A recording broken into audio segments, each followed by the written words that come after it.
साथियों, फलित ज्योतिष के पाठ संख्या 5 में पुनः आप लोगों का स्वागत है और आज फिर नए सब्जेक्ट के साथ आपके सामने उपस्थित हुआ हूं।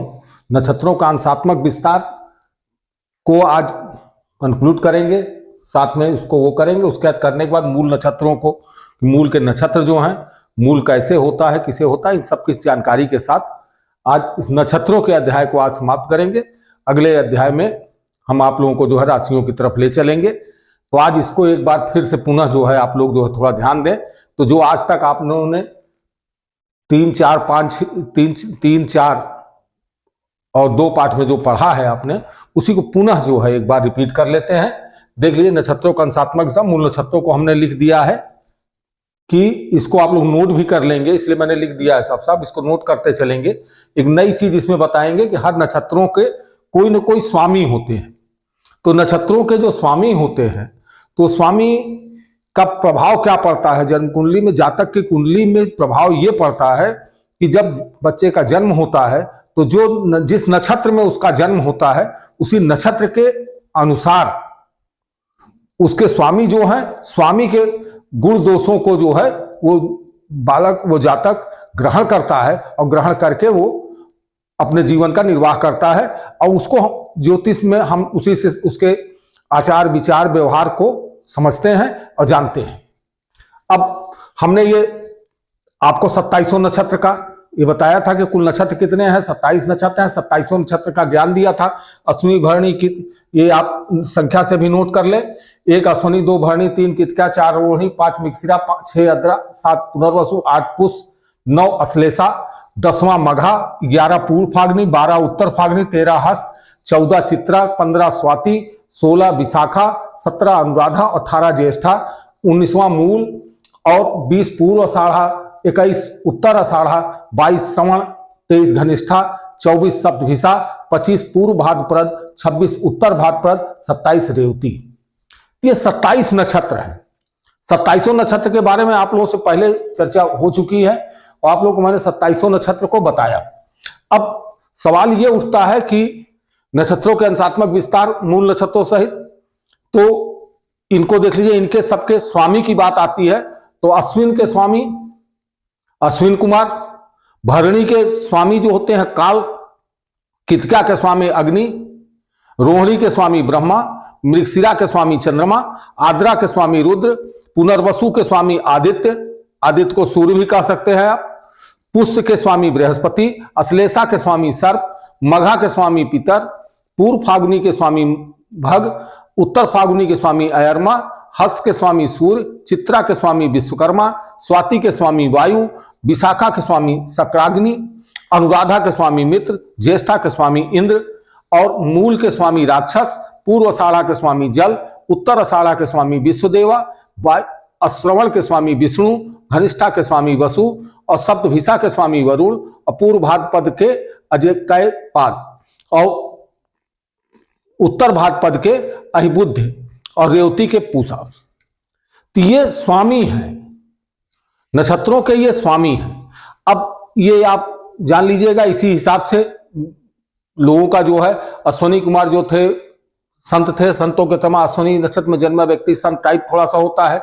भरणी नक्षत्र में जन्मा व्यक्ति काल के समान जो है, जैसे काल है तो मतलब बहुत कठोर और काल वो करने वाला, भरणी में जन्म लेने वाला, लोगों के साथ अत्याचार करने वाला, वैसा करने वाला, इस तरह की व्यक्ति की उसकी भावना, दुर्भावना, दूसरों से कलुषित भावना हो सकती है। कृत्तिका का स्वामी अग्नि है तो अग्नि के समान उसमें तेज प्रबल होता है। रोहिणी का स्वामी ब्रह्मा है तो ब्रह्मा के समान उज्ञानी हो सकता है और ब्रह्मा के गुणों को। मृगशिरा का स्वामी चंद्रमा है तो चंद्रमा के समान वो जो है शीतल, शांत, शांतचित्त, ऐसा व्यक्तित्व होगा। आद्रा का स्वामी रुद्र है। इसी तरह से सबके जिसका जो स्वामी है, उस स्वामी का गुणदोष को हमेशा जातक ग्रहण करता है। तो उस गुणदोष को ग्रहण करने को हम जो है उस रूप में देखते हैं। अब इसको आप लोगों ने नोट कर लिया होगा और नोट कर लें, आप पीछे करके आप लोग नोट कर लेंगे। अब इसमें हम आपको ये बताना चाहते हैं कि जो मूल की बात आई, अब आता है कि ये नक्षत्र पूरे हो गए, 27 नक्षत्र आपने जान लिया। एक बार और आप जान लीजिए कि नक्षत्रों का मान कितना है। पहले बता चुका हूं नक्षत्रों का, एक नक्षत्र का मान, एक नक्षत्र का मान कितना है 13.20 डिग्री, ये आपको याद है। और चरण का मान जो है, एक चरण का मान 3.20 डिग्री, और जिसको निकालना भी आप लोगों को बता दिया हूं। इसलिए आप जिसने 2, 3, 4 पाठ पढ़ा होगा, देखा होगा, उसको जरूर ये समझ में आ जाएगा कि ये नक्षत्रों का मान कहां से आया, कैसे निकला, ये जान लेंगे। अब हम ये बताना चाहते हैं कि मूल नक्षत्र। अब एक आता है पहला प्रश्न, इसने के बाद एक प्रश्न आता है कि बच्चा जन्म लेते ही एक प्रश्न आता है, बच्चा 27 में तो नहीं है, मूल में तो नहीं है, तो ये क्या बला है, मूल क्या है, किस मूल की बात होती है? वो मूल की बात होती है, कुछ नक्षत्र हैं जो गढ़मूल बच्चे के लिए नक्षत्र गढ़मूल में होते हैं और उनकी बात आती है। अब मूल नक्षत्र की जब बात आएगी तो मूल नक्षत्र में कौन कौन से ग्रह आते हैं, अब उनको मैं बाकी मिटा दे रहा हूं। जो मूल नक्षत्र के ग्रह हैं उनको मैं छोड़ के बाकी मिटा दे रहा हूं, आप लोगों को समझने में आसानी होगी।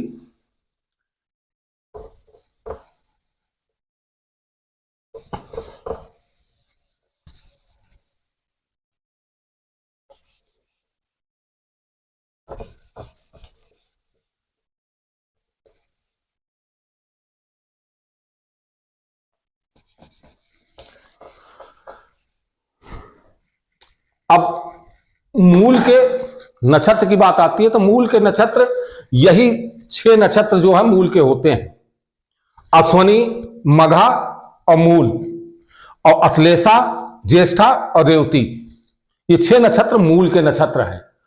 इसमें इनके स्वामी जो है, इन सभी के स्वामी, आपको स्वामियों को मैंने बताया था कि केतु, इसके स्वामी क्या होगा, इसके ग्रह स्वामी केतु है। अश्वनी, मघा और मूल के ग्रह स्वामी केतु, और अश्लेषा, ज्येष्ठा और रेवती, इसके स्वामी कौन है, इसका स्वामी है बुध। तो ये केतु है, ये बुध है।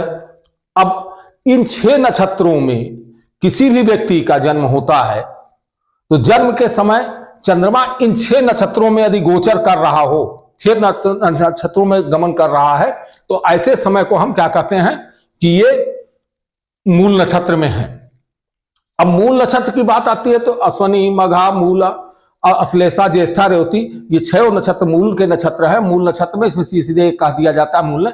लेकिन इन मूल नक्षत्रों का प्रभाव, हर नक्षत्र को मैंने बताया था कि एक नक्षत्र में 4 चरण होते हैं, तो 4 चरण होते हैं, लेकिन प्रभावित जो करते हैं मानव जीवन के ऊपर सबसे ज्यादा प्रभाव डालने वाले जो है, हर नक्षत्र के चारों भाग प्रभाव नहीं डालते हैं, 2 ही भाग प्रभाव डालते हैं। कौन से 2 भाग? जो एक नक्षत्र से दूसरे नक्षत्र में चलते हैं तो वो जीवन पे ज्यादा प्रभाव डालते हैं। वो कैसे होता है, अब आप कहीं से ले लीजिए। सबसे पहले हम रेवती को लेते हैं। तो रेवती का, अब रेवती में कितने चरण होंगे? रेवती में 4 चरण, 1, 2, 3 और 4 चरण। उसका अश्विन को ले लीजिए आप, पहला नक्षत्र। तो अश्विन में कितने चरण हैं? 1, 2, 3 और 4। अगर रेवती नक्षत्र चल रहा है तो रेवती नक्षत्र के ये तीसरा और चौथा चरण ये जिंदगी बहुत ज्यादा प्रभाव डालेगा। और अश्विन रेवती का तीसरा और चौथा चरण, और इसका पहला दूसरा चरण, ये आप इसको देखें, इस तरह समझें। हाँ, गलत, ये तो ये बीच के ये चारों चरण, ये रेवती नक्षत्र का पहला दूसरा चरण, तीसरा चौथा चरण, और अश्विन का 1, 2 चरण, ये जिंदगी पे ज्यादा प्रभाव डालेगा। और पहला दूसरा चरण और तीसरा चौथा चरण ये प्रभाव नहीं डालेगा। इसी प्रकार अब अश्विन के बाद अश्लेषा को लीजिए आप। तो अश्लेषा के 4 चरण, अश्लेषा के 4 चरण, 1, 2, 3 और 4, और 3 और 4। और उसके बाद अश्लेषा के बाद मघा आ जाएगा, तुरंत लगेगा। क्योंकि होगा क्या कि रेवती नक्षत्र के बाद सीधे रेवती से अश्विनी पे जाता है, तो रेवती नक्षत्र के अंतिम के 2 चरण और अश्विनी नक्षत्र के पहले 2 चरण, रेवती नक्षत्र के अंतिम 2 चरण और अश्विनी नक्षत्र के पहले 2 चरण जो है, ये जीवन पे बहुत ज्यादा प्रभाव डालते हैं। और इसी प्रकार अश्लेषा नक्षत्र जब होगा तो अश्लेषा नक्षत्र के जो है, अश्लेषा नक्षत्र होगा तो अश्लेषा नक्षत्र से ये लास्ट के 2 चरण, और उसके बाद मघा आएगा तो अश्लेषा, अश्लेषा के बाद 9वां नक्षत्र अश्लेषा है, तो 10वां नक्षत्र जो है मघा है, तो 10वां नक्षत्र मघलेशा है। तो इसका पहला और दूसरा चरण ये ज्यादा प्रभाव डालेंगे और तीसरा चौथा कम प्रभाव डालेगा।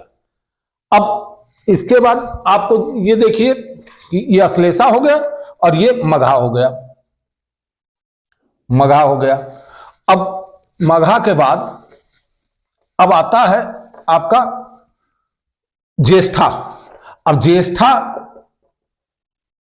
के लास्ट के 2 चरण, तो ज्येष्ठा में भी 4 चरण है, 1 2 3 4, तो ज्येष्ठा के ये तीसरा और चौथा चरण। और मूल, ज्येष्ठा से मूल पे जाएगा तो मूल के पहले और दूसरे चरण, तीसरा चौथा, ये ज्यादा प्रभावी होंगे,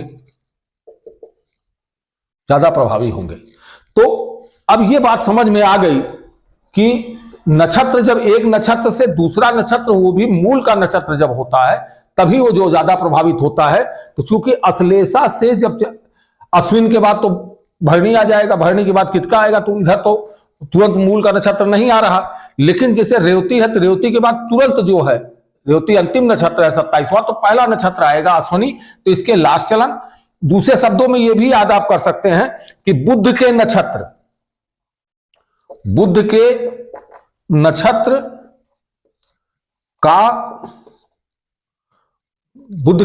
का लास्ट के अंतिम 2 चरण, अंतिम 2 चरण, और केतु के नक्षत्र का, केतु के नक्षत्र का पहला 2 चरण, 2 चरण मुख्य रूप से मूल का नक्षत्र होता है। लेकिन कहा यही जाएगा कि ये चारों नक्षत्र जो है, 6 नक्षत्र, 6 नक्षत्र में अगर चंद्रमा है तो व्यक्ति मूल में है, प्रभाव नहीं होगा। अब आगे बढ़ते हैं इसी कड़ी में। मूल की बात हमने आज शुरू कर दिया है, तो मूल को हम यही खत्म करेंगे, जिससे अगले अध्याय में राशि की भी बात की जा सके। तो अब एक एक नक्षत्र में क्या प्रभाव देता है, इसकी भी हम बात कर लेते हैं थोड़ी सी। अश्विनी नक्षत्र, पहला नक्षत्र अश्विनी नक्षत्र, पहला नक्षत्र है अश्विनी नक्षत्र। ये नक्षत्र जो है, अब इसकी पहला चरण, दूसरा चरण, तीसरा चरण, चौथा चरण, इसके चारों चरण। अश्विनी का पहला चरण पिता पे भारी होगा, और दूसरा चरण में सुख की प्राप्ति होगी, तीसरे चरण में मित्र के समान व्यवहार करेगा, तीसरा चरण मित्र के समान व्यवहार करेगा, और चौथा चरण जो है राजा के समान व्यवहार करे।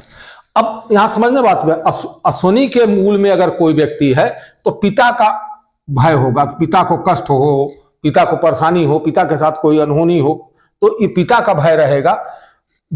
अश्विनी दूसरे चरण में होगा तो सुख का भोग करेगा, तीसरे चरण में होगा तो वो सुख में रहेगा और साथ में उसके परिवार के लोग सुख में रहेंगे, तीसरे चरण में होगा मित्र के समान होगा, और चौथे चरण में होगा तो राजा के समान ये होगा।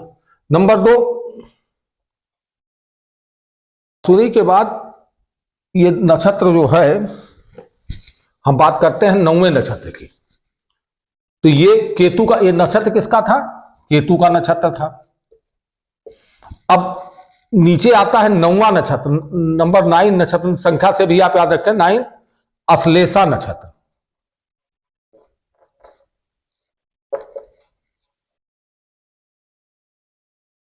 नक्षत्र 1 2 3 4। तो इसकी स्थिति यह होती है कि पहला नक्षत्र तो शुभ होता है, हर चीज के लिए शुभ होगा, इसमें अक्षय होगा। और दूसरा नक्षत्र जो है धन हानि, तो धन हानि या तो जातक की धन हानि हो, या जातक की धन हानि, तो जातक के पास तो कुछ होगा, जातक के परिवार की धन हानि होगी। तीसरा चरण जो होगा ये पिता के लिए दुख कारक होगा। और नंबर 4 जो होगा ये माता के लिए दुख कारक होगा। तो ये 2 नक्षत्र हो गए आपके, 2 नक्षत्रों को आपने ये देख लिया। अब इसे आप नोट भी करते चलिए। ये नक्षत्र किसका है? ये बुध का नक्षत्र है, बुध का नक्षत्र है। अब हम तीसरे 6 की बात आती है, तो तीसरा जो नक्षत्र है मघा नक्षत्र। 9, ये कौन सा नक्षत्र होगा? 9 नक्षत्र। 9 के बाद ये 10वां नक्षत्र जो है, 10वां नक्षत्र मघा नक्षत्र। मघा नक्षत्र, मघा नक्षत्र में पहला माता के लिए भय, दूसरा जो है पिता के लिए भय,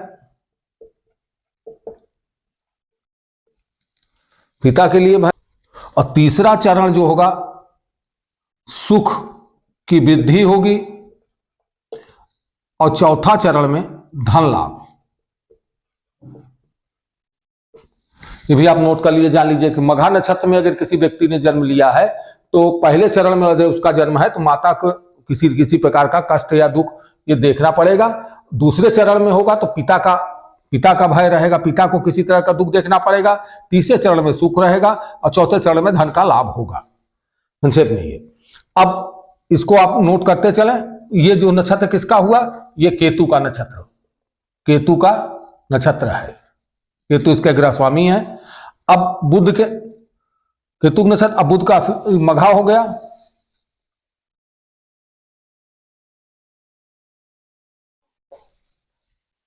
अब मघा के बाद 18वां नक्षत्र की अब हम बात करते हैं।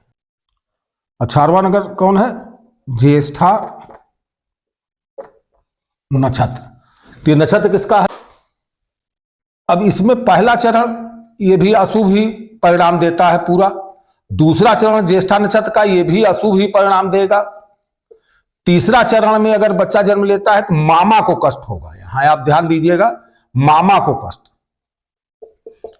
कष्ट। और चौथे चरण में जब आएगा तो ये माता को कष्ट।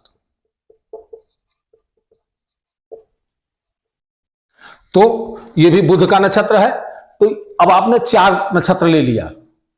अश्विनी का लिख लिया आपने, अश्लेषा का मैंने लिख दिया तो अश्लेषा देखा, मघा देखा और ज्येष्ठा नक्षत्र को देखा, तो ये सुख देखे। अब ज्येष्ठा नक्षत्र, अब यहां पे कर लीजिए कि 19वां नक्षत्र। 19वां नक्षत्र कौन होता है? मूल नक्षत्र। मूल नक्षत्र। अब तो यहां पे यही बदलता है। ये पिता का पहला चरण पिता के लिए भयकारक हो जाता है और दूसरा चरण माता के लिए भयकारक हो जाता है। और दूसरा चरण, तीसरे चरण में धन का नाश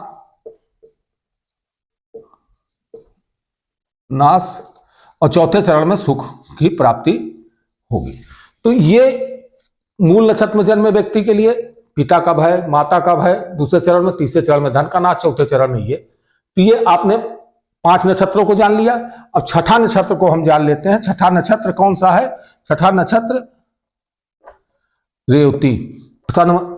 इसमें जो है फर्क आता है। ये यहां ये रेवती नक्षत्र में सबसे अच्छा परिणाम देता है। राजा के समान जो है सारा सुख भोगता है। यहां मंत्री के समान सुख भोगता है,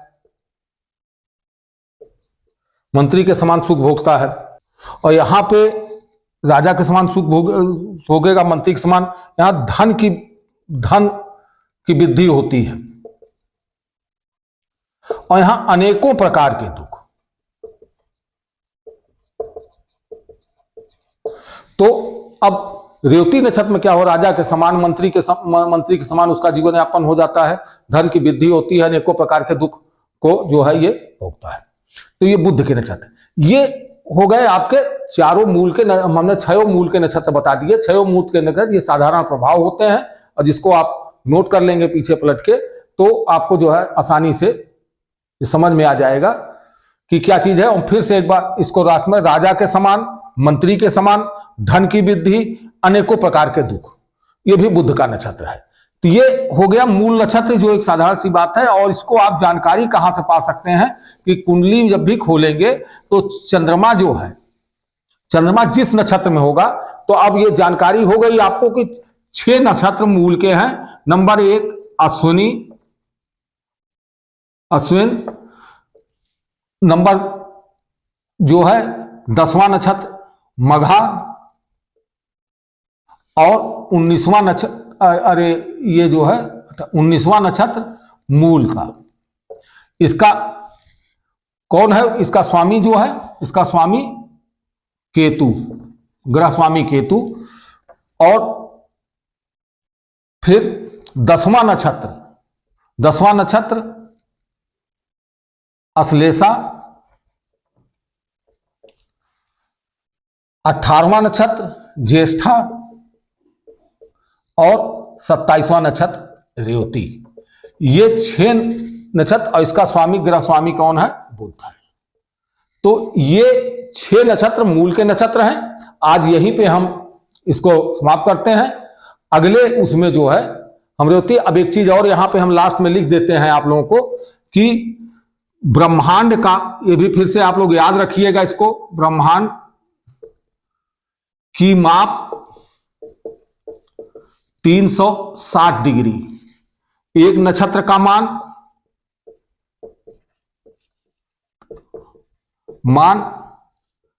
13.20 डिग्री, कुल नक्षत्र की संख्या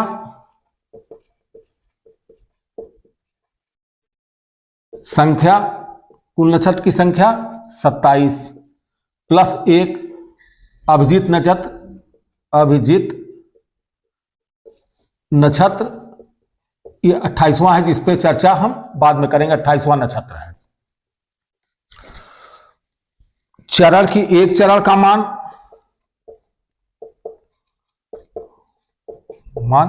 एक चरण का मान 3.20 डिग्री। मूल के कुल नक्षत्र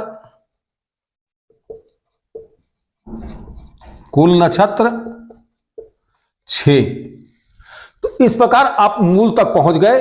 यहां तक हम आपको ले आए हैं। आज यहीं पे हम इसको जो है विराम देते हैं। आप इसे ध्यान से पढ़ते रहिए। मैं बार बार कहूंगा कि आप हमारे चैनल को सब्सक्राइब करते रहिए, और उस पे जो है आप ये भी ध्यान देते रहिए कि पाठ संख्या को जो है क्रमवार पढ़िए। 1 2 3 4 5 मतलब क्रम से ज्यादा पढ़ेंगे तो आपको जानकारी ज्यादा होगी और आसानी से आप इसे समझ भी पाएंगे। अगले अध्याय से, अगले वीडियो से हम आप लोगों को राशियों पे, अब राशियों पे थोड़ी सी चर्चा कर देते हैं कि राशियों की चर्चा करेंगे। राशियों की चर्चा करेंगे। राशियां कितनी होती हैं? 12 राशियां होती हैं, लगभग सभी लोग जानते हैं। और इस पे अब हम अगले पाठ में पुनः आप लोगों से मिलेंगे। धन्यवाद, सभी को नमस्ते।